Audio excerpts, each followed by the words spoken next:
Ma'am இப்ப actor Vijay வந்து பாத்தீங்கன்னா பாண்டிச்சேரி வந்து பேசியிருந்தாரு. அவர் பேசவுள்ள பாத்தீங்கன்னா பாண்டிச்சேரியில எங்கேயுமே ஒரு ரேஷன் கடை கூட இல்லன்ற மாதிரி மென்ஷன் பண்ணி சொல்லியிருந்தாரு.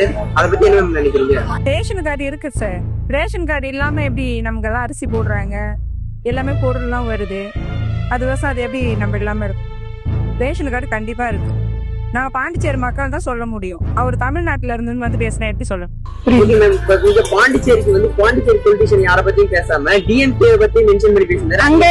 அங்க என்ன பேசினாங்களோ, அங்க என்ன எழுதிட்டு வந்தாங்களோ அதை நீங்க பேசுறாங்க. இங்க நம்ம பாண்டிச்சேரி பத்தி பேசவே இல்லை. அவர் அங்க தினமா பேசுறாரு, இங்க வந்து பேசினாரு. டிவிகே ஆட்சி பாண்டிச்சேரிக்கு வந்தா நல்லா இருக்கும்னு நினைக்கிறீங்களா? நல்லா இருக்காது, மாற்றம் வராது. ஏன்னா அவர் வந்து சினிமா ஆக்டர் மாதிரி தான் இங்க பேசுறாரு. இங்க கட்சி பேசல. அவருக்கு கூட இருக்க கூட்டம் வந்து ஓட்டா கன்வெர்ட் ஆகும்னு நினைக்கிறீங்களா? இல்ல அது ரசிகர் கூட்டம் தான். மேட்ச்னு பார்த்தோம்னா வராது கன்ஃபார்மா.